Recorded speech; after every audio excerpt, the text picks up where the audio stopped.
everybody, welcome to my channel. My name is Sharon and this is a channel that is dedicated to all things related to narcissism.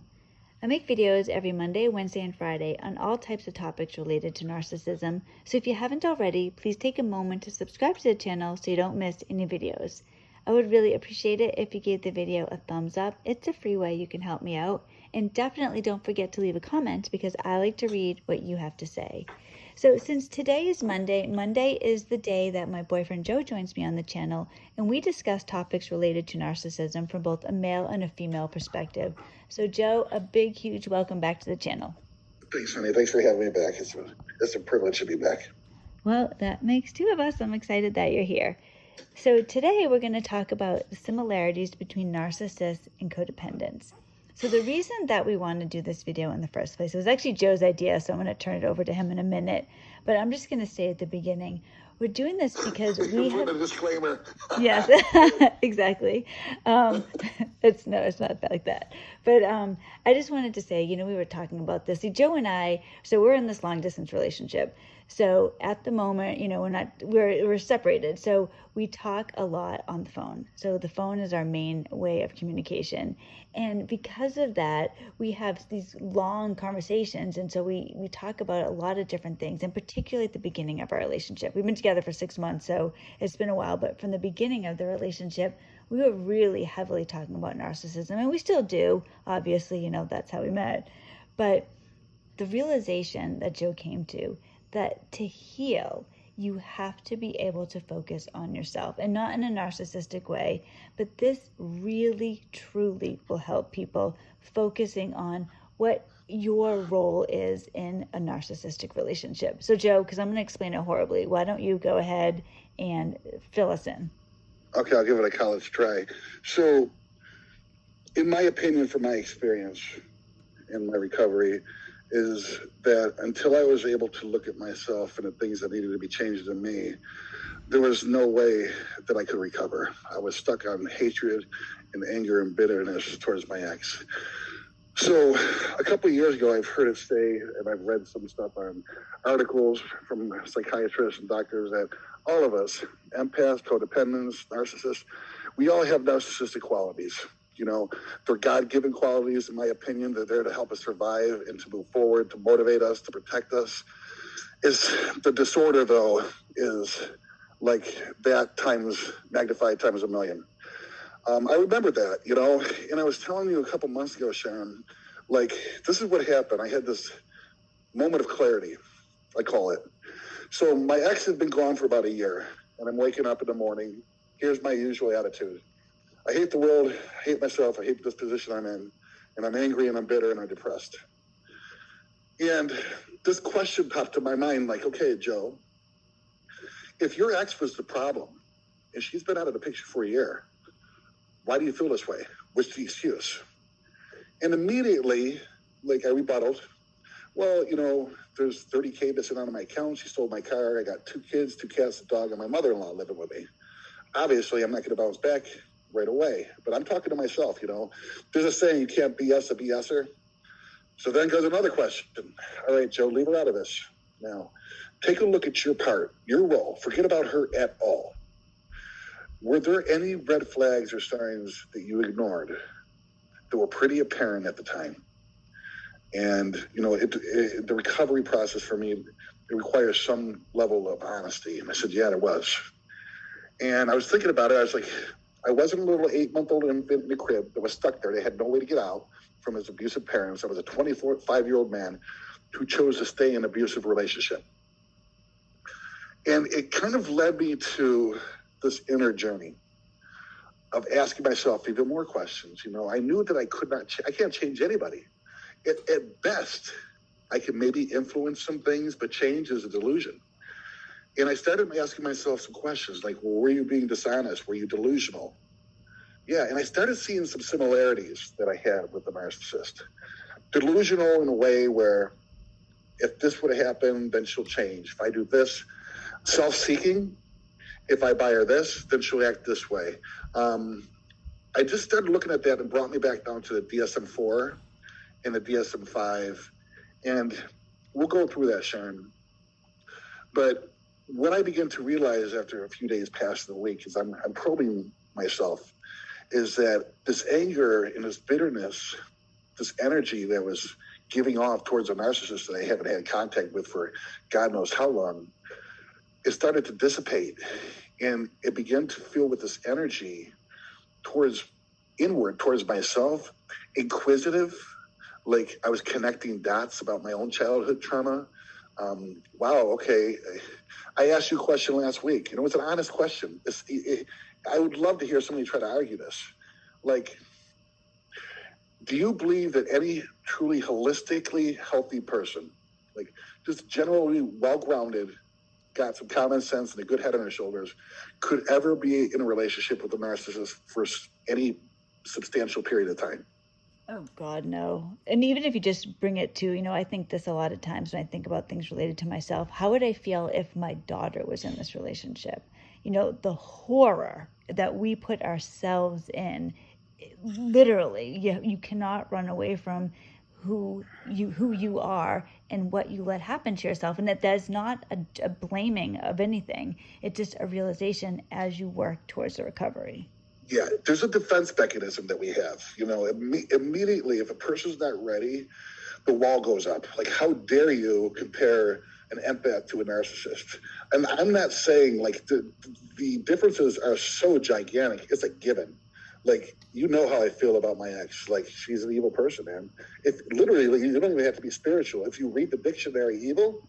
If you read the damn dictionary and then you look at her actions, that's it. Defined times like 100 million. So I'm not trying to blame myself. I'm not trying to say she didn't abuse me. I'm just trying to figure out, Joe, I don't ever want to get in this position again. Because I've heard people in recovery say they didn't do the work and they met another narcissist, or they became drug addicts and alcoholics over this person, but I knew in me that there were some things that I needed to change. So I looked at the DSM-4 and the DSM-5 a couple of nights ago, just out of curiosity, because it's been a long time since I read it. And they have a description. I think there's 9 basic traits that somebody with MPD would have. They would have to fill the requirement of 5 of the 9 basic traits. And I was going back in my past, and I'm reading down this, right? And the first one is grandiose sense of self-importance, exaggerating achievements and talents in order to be recognized from other people. And I was like, I'm thinking back, being honest with myself. Now remember, I'm a recovered alcoholic and drug addict. I'm no saint, My experience, basically in a nutshell, is my father left when I was 10 years old, me and my little brother, to an alcoholic, narcissistic mother who later took her own life. I began drinking when I was about 9 or 10 years old. I remember going to school in grade school and telling the kids, like, all these things that I was into and I did. They were lying. I was lying because I felt like deep down inside that if they knew how boring I was and I didn't have any talent or gifts, they wouldn't be my friend, a low self-worth. Being preoccupied, number 2, with fantasies and limited success, power, and brilliance, beauty, and ideal love. Yeah, man, when I was 10 or 11 years old, I wanted to be a baseball player, the best one that ever lived. I wanted the external validation. And it brought to me about that, right? So narcissists, people with MPD, they have no inner generator. Their fuel is derived from external sources, people, places, things, whatever. Well, if I'm going to be honest with you, Sharon, I sought external validation from my ex. How she treated me in this relationship affected my mood, my own personality, my emotions. It affected everything. Did you ever, and I know that I'm empathetic. I know who I am as a human being. And I know that I do have a source, an inner generator. I call it the source of life and love. But during this point in stage of time when I was with her, what she did and how she acted determined how I felt. Did you experience the same thing? Oh my gosh, absolutely. And that it wasn't just me, it was the kids too, the whole house. One thing I can say is what would happen generally, like every night, his mood would determine the entire house. So when it was time for him to come home from work, it was close to him coming home from work, I would start getting tense and nervous. Now, that should have been a clue to me that something was really wrong. I mean, that's not how it should be when your husband's coming home from work.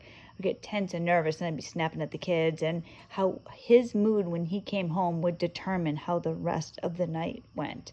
He Yeah. dictated the entire house. That's classic with a narcissist. Yeah, it's just, so I started linking all this stuff up, like external validation, selfishness, self-centered, self-seeking. I buy her a dress, and it wasn't out of love, really. It was, I buy her a dress so that she would be nice to me for a week. I mean, that's self-seeking behavior. Delusional, just like narcissists. They say that narcissists a lot of times are unconscious. They have this label over an empath that, like, they're perfect people. Like, I'm an empath, and I was drifting in and out of consciousness for a long time. Even now, during my awakening, I think that there's different like stages of awakening, like a dream. There's different stages. Like, I've gotten another level up. I've leveled up in my awakening. But as I was going down this list, there's things that were apparently I was not like. There was one of them that said they're interpersonally exploitative. They take advantage of others to achieve his or her own ends. This was interesting, Sharon. I found it about let me see here. Lack of empathy. Here's interesting. This is how they worded it. These are the best doctors and psychiatrists in the world. Not to say that they don't know what the hell they're doing, but they're very careful with the wording. Lacks empathy. Unwilling to recognize or identify with feelings and needs of other people. Not incapable, but unwilling to recognize or identify with feelings and needs of others. There was things on this list of mine, and I was like, yeah, it's definitely not me. But here's the bottom line. I'm looking at the things in myself that can change so that I can grow and become a better person. And by doing that, naturally, that energy is, I need the energy in order for me to understand and identify with myself, to learn to love myself. Dots started connecting, and I was so intrigued and fascinated that, I believe this. Everything starts with an awareness. And the reason I call it shadow work is it's in the dark, it's in the shadow. When you bring it to the light, it's almost as if, like, the light, the awareness itself, as long as you're walking the path, like, we have the ability to heal ourselves.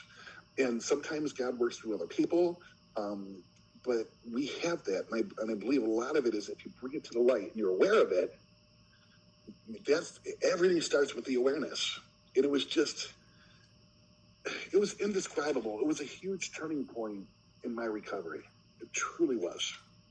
Well, it was the same for me, actually, because for a long time I had hatred for my ex. I mean, hatred. Now, he is still not my favorite person, believe me, but the hatred I felt, it was encompassing my every day. Like when I said, when I was still with him and he would come home from work and the way that he acted would affect my mood.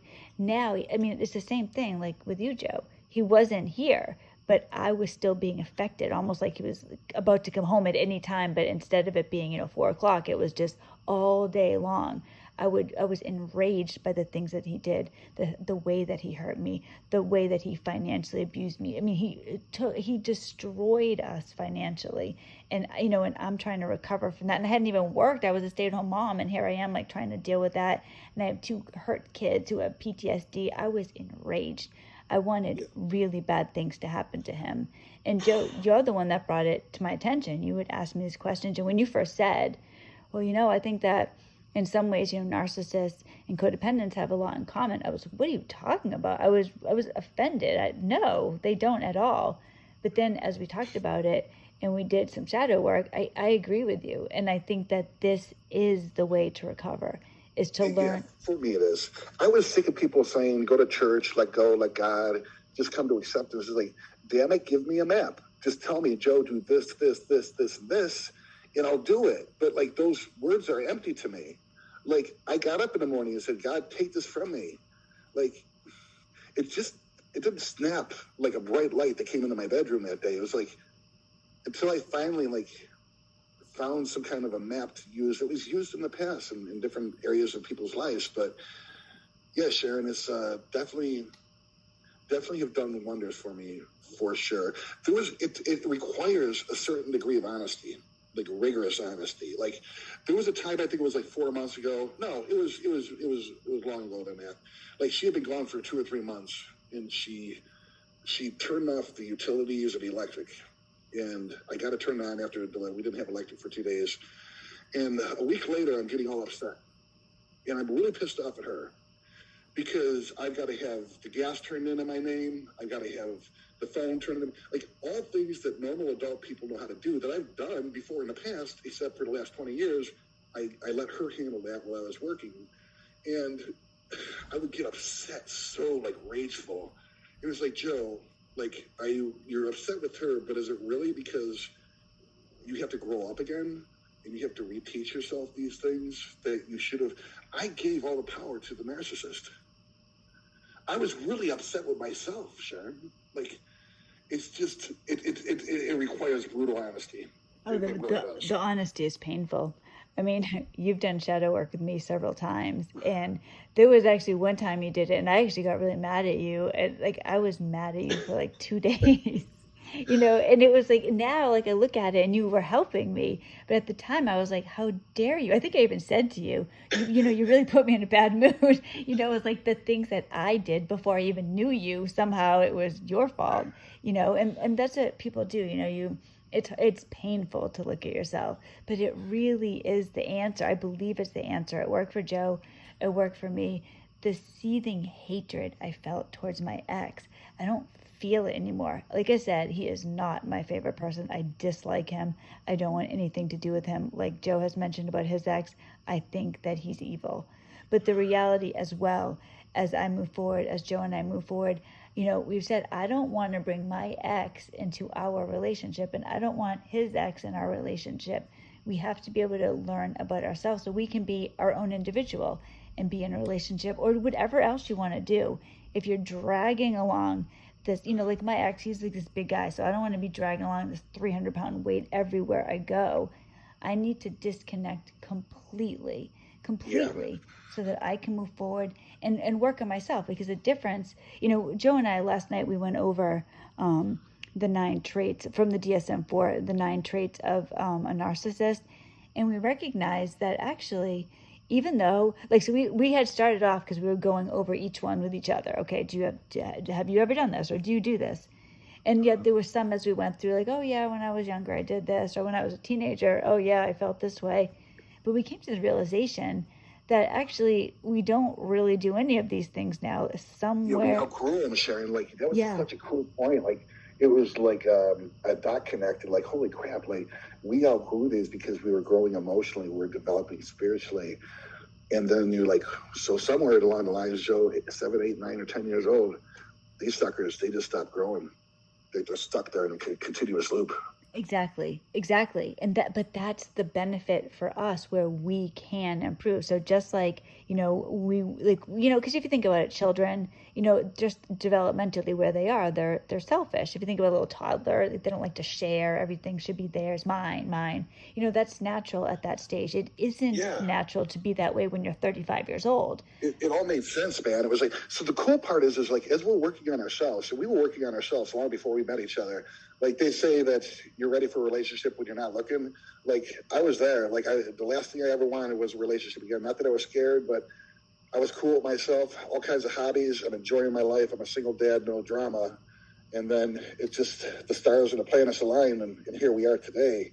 But it's so exciting to when you start to look at the recovery, you can only know so much. God, tens of thousands of hours of researching and studying NPD. I was stuck on that for a long time until I was ready to move forward. And you got to go through whatever you have to go through, but this is the exciting part. Your life isn't over. You get to connect with your true self. It's incredible. It's that God-shaped hole that was inside of me that I try to fill with people, places, things, alcohol, drugs. The only thing that could fill that was the God of my understanding and coming into contact with that little 10-year-old kid that was abandoned by his father. that was left with the narcissist alcoholic mother. Yeah, there's an answer for everybody who's suffering. Now, I know it would be better if the answer was just, oh, take this pill or, say this prayer and now everything's all better. You do have to do the work. But I'm telling you from like my experience, Joe's experience, this really does help. It solves the problem, I think. Am I exaggerating? Oh, yeah.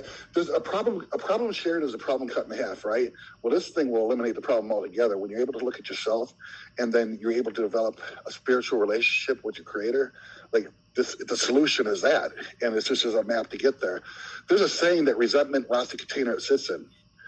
So I don't want to be one of those survivors where it's just like, just angry at the world and just doing my own thing. I want to know peace. I want to know contentment and serenity.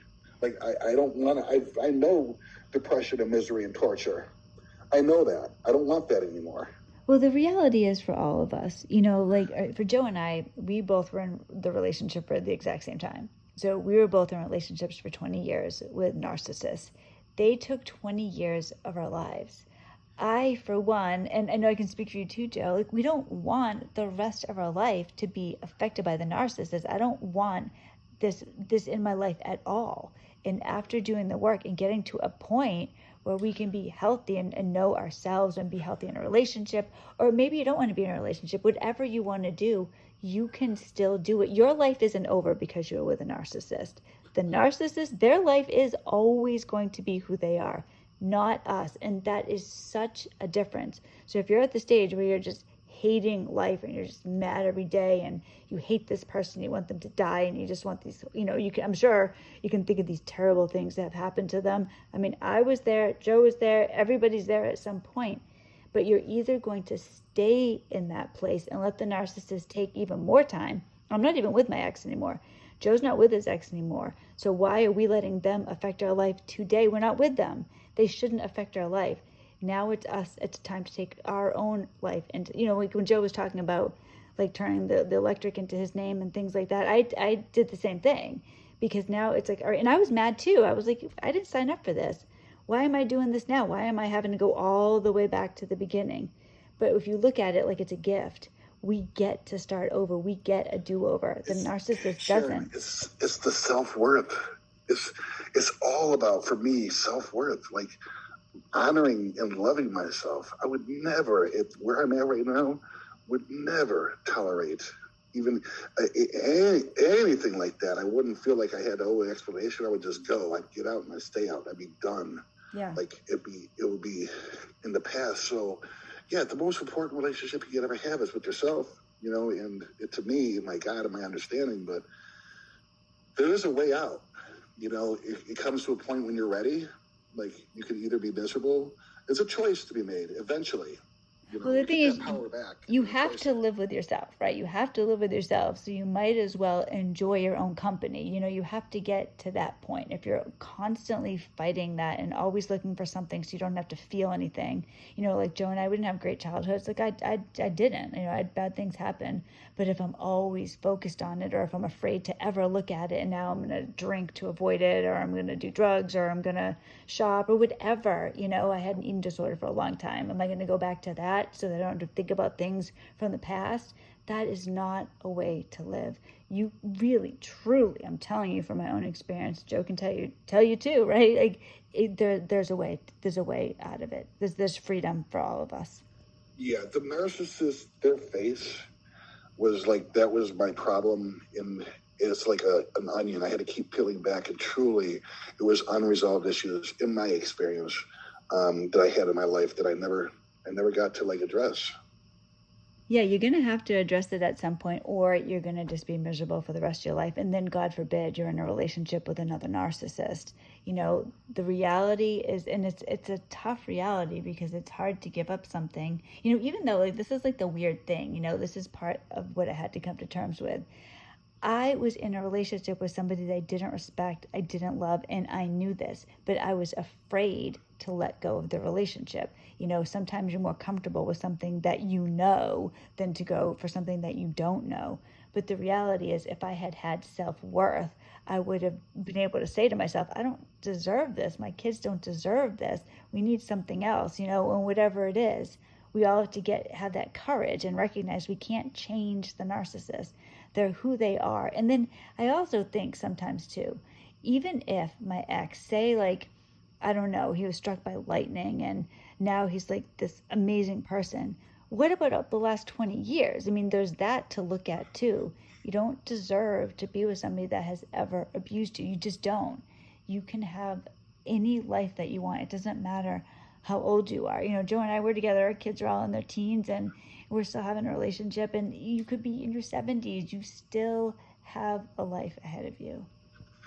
Yeah, it took divine intervention for me and God doing for me what I couldn't do for myself. But yeah, it was a point where I didn't want to live anymore, Sharon. I mean, it was really bad, man. So when I say I want to do a list, like to look at the likes and the dislikes and stuff like that, it wasn't to offend anybody. It wasn't to dishonor myself.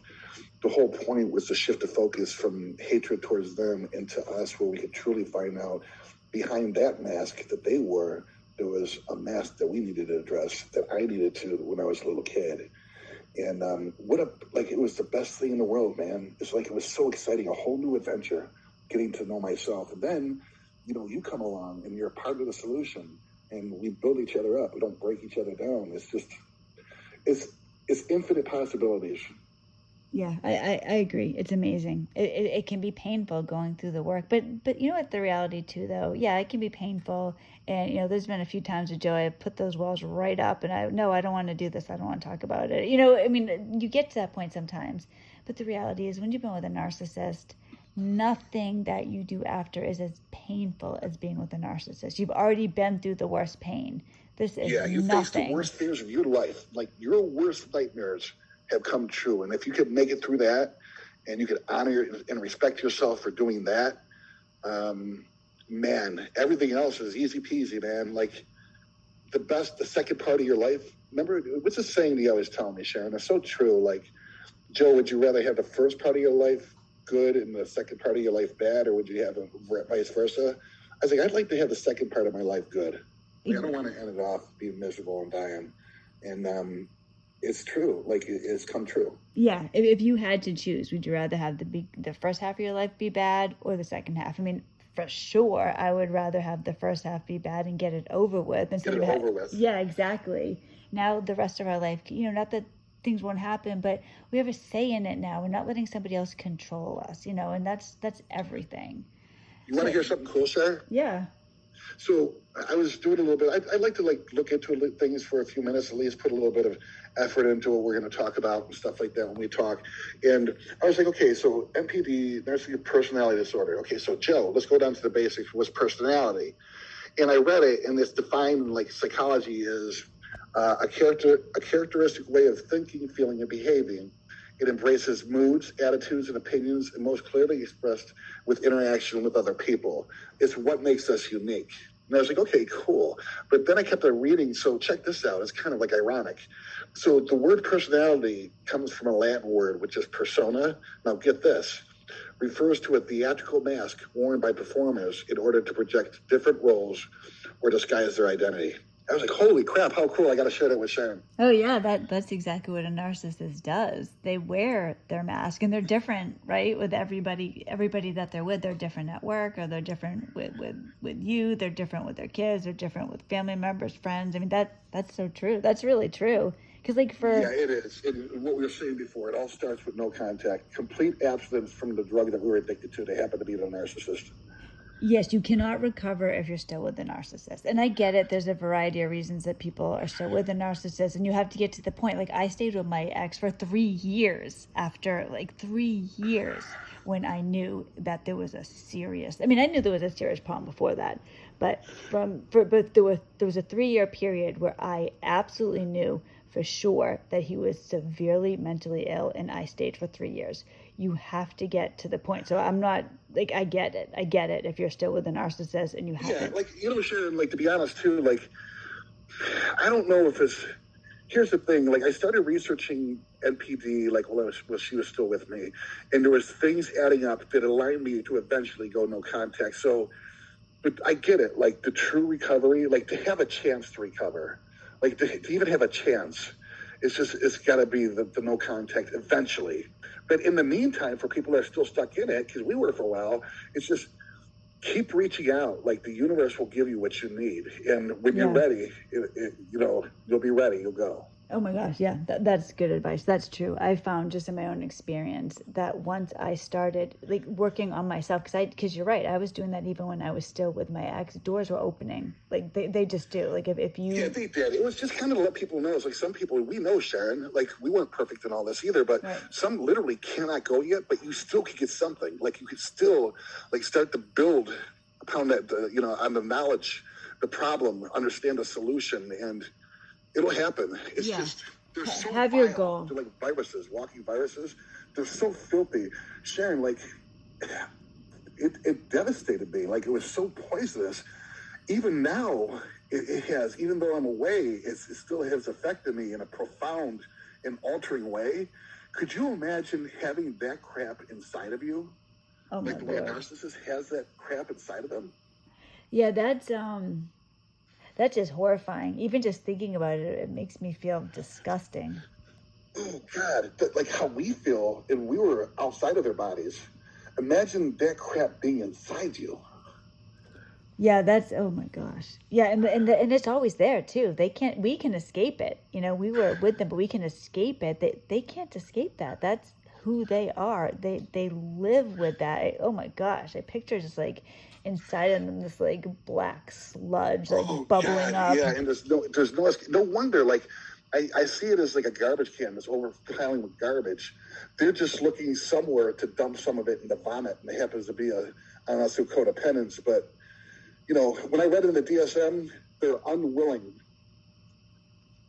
to look at other people's feelings and thoughts. Not incapable. They're absolutely 100% accountable for what they do. They know what they're doing. They just choose not to they don't have a desire to change. That's an important thing to recognize. That's a hard thing to accept, but yes, they know what they're doing. They do. They think about it this way. If they didn't know what they were doing, why would they cover anything up? Why would they bother lying? They're not doing anything wrong. They know. They do understand that. Yep. So it's just good to know that. Oh, absolutely. That helps in the recovery process, because if somebody is completely innocent of something and they really don't know, you can maybe cut them some slack. But when it comes to a narcissist, they know. So, Joe, let me ask you a question. It's getting late into the video, so I'm assuming you're going to be back next Monday? I hope so. God willing. Absolutely. All right. So what do you think we should talk about next Monday? Any ideas? I don't know. Maybe hoovering, like when those suckers come back around with their vacuum cleaner mouth and maybe try to reach out or hoover, like in some kind of way. Maybe that, or maybe like I told you I was stalked by some, and I don't know, maybe something like that. I see with the listeners. Do you got anything in mind? No, actually, when you said hoovering, maybe we should do that. Although I was gonna say, because there were a couple of times when my ex hoovered me, I didn't even know, and Joe's like, he's hoovering you right now, and I didn't even know. So yeah, maybe we could do that. Or yeah, Joey had some interesting stories too about another narcissist. So maybe it can be Joe story time. So why don't you let us know what you want to hear? If not, and that's fine. If you can't think of anything, we'll come up with something. But if there's anything you would like us to talk about, put it in the comments. Otherwise, Joe, we'll see you next Monday, and you will see me by myself on Wednesday. And I hope everybody has a wonderful week. Thank you so much for listening, and I will talk to you later. Bye. Happy Monday, you guys.